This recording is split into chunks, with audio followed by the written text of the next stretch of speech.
This is WSMV 4 News at 10. Hey there, good Sunday evening. I'm Lydia Fielder. Tonight at 10 o'clock, a Murfreesboro community is mourning the loss of one of their own. 18-year-old Jeremiah Collins, a football player at Austin Peay, died in a car crash on Briley Parkway Friday night. Our Sharon Dankwa talked to his family and friends, grieving this sudden tragedy. With candles, balloons, and tears, dozens took over this Oakland High School football field to honor a life they say was taken far too soon. I could hear him now saying, "Pops, I need you to be strong." It's strength Melvin Collins says he struggled to find with each step closer to this field. Jeremiah, I'm trying to do it again today.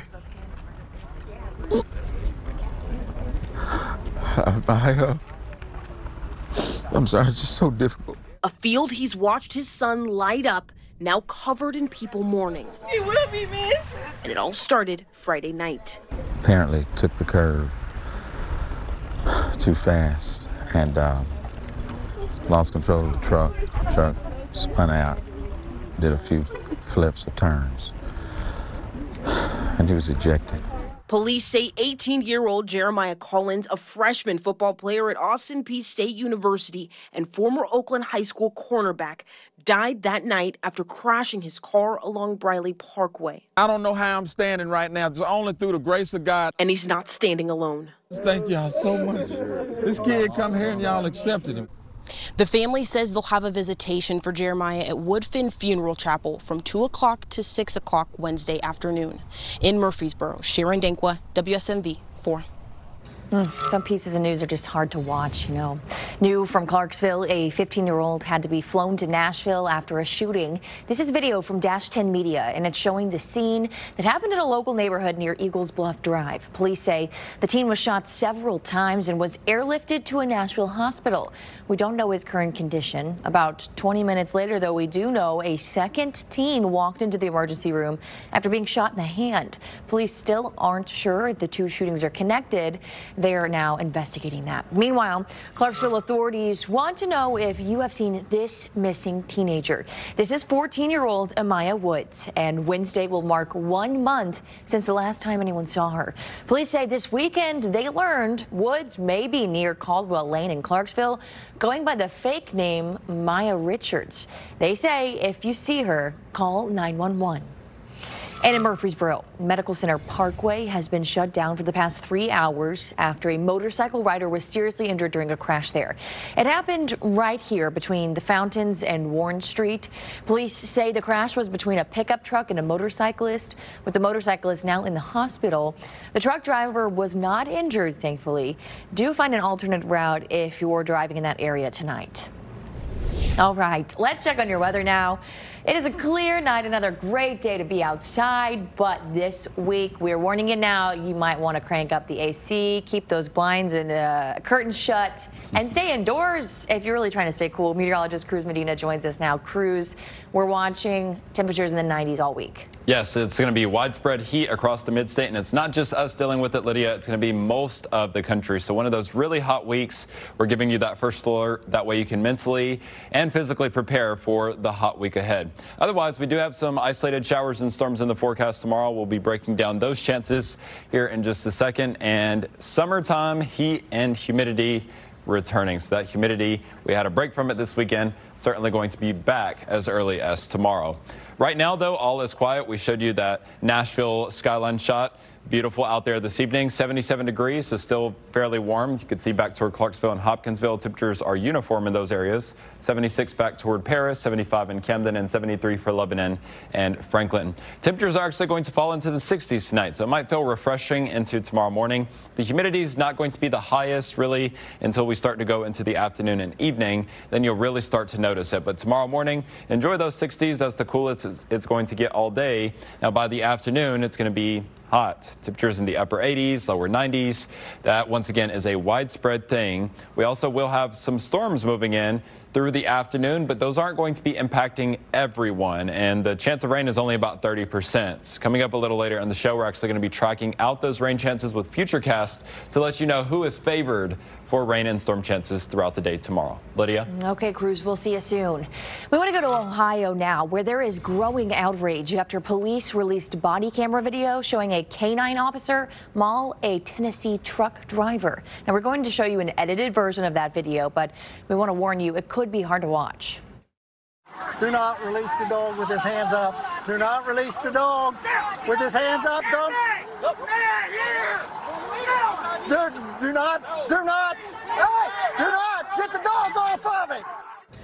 This happened on July 4th in Circleville, Ohio, near Columbus. This is video of police trying to pull over Jadarius Rose, a truck driver from Tennessee who didn't stop for an inspection.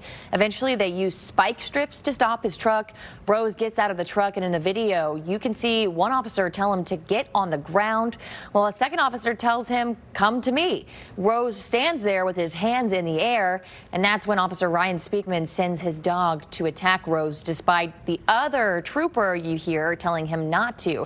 At the same time, the dog is released. Rose kneels, and as police put Rose in handcuff, he questions why they sent the dog at him in the first place. What's trying to hurt you? You just let a dog bite me. All you had to do was come to me. I was coming, all the guns pointing at me. How you do you expect me to respect you? You got a gun pointing at me. It's like 20 of y'all. Police say Rose was not armed. At the hospital, he told police he was returning home to Tennessee after delivering a shipment of products. He's now facing failure to comply charges, a felony. It's not clear if the officer who sent the dog at him is facing any kind of disciplinary action. Now we are hearing from the local chapter of the NAACP. He paid no attention, and I'm sure he was not hearing impaired. He did not pay attention. He elected to leash those dogs. The police are here to protect and serve. The Circleville Police Department did not respond to any requests for comment. Tonight, the cleanup across the South continues just days after strong storms battered the mid-state with winds up to 80 miles an hour and so much rain that it caused intense flash floods. Fentress County got some of the worst of the weather. They saw 8 inches of rain, which washed out several roads and even caused a mudslide there. Highway 52 was hit especially hard, with flash flooding completely collapsing the road, blocking the way out of cities like Jamestown. Now, crews are out working to rebuild the highway. One man says everyone's offering a helping hand. Our driveway got completely washed out. My tractor's at the shop right now, and when I came home, my neighbor had already come over and rebladed my whole driveway for me, and I had no idea. I didn't ask him, and I pulled up and my driveway was fully done after being destroyed by the rain. It's just how it is, man. People are awesome here. Love to hear that. Neighbors helping out, right? Highway 52 is back open tonight, though crews are still out working on some sections of that road, so be careful if you're driving that direction. We know parts of Kentucky, though, saw some of the most severe flooding this week. In Mayfield, 11 inches of rain fell in 24 hours. That is a new state record. It's the second natural disaster the community has seen in the past 2 years after that devastating, deadly EF4 tornado that destroyed much of the town in 2021. One of the buildings hardest hit was Grace Life Church in Mayfield.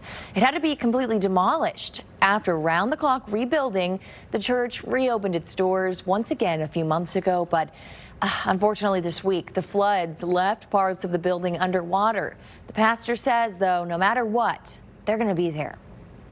We really believe that this is an advertisement for His goodness and His grace, and we want to stay strong during that time because people face adversity every day.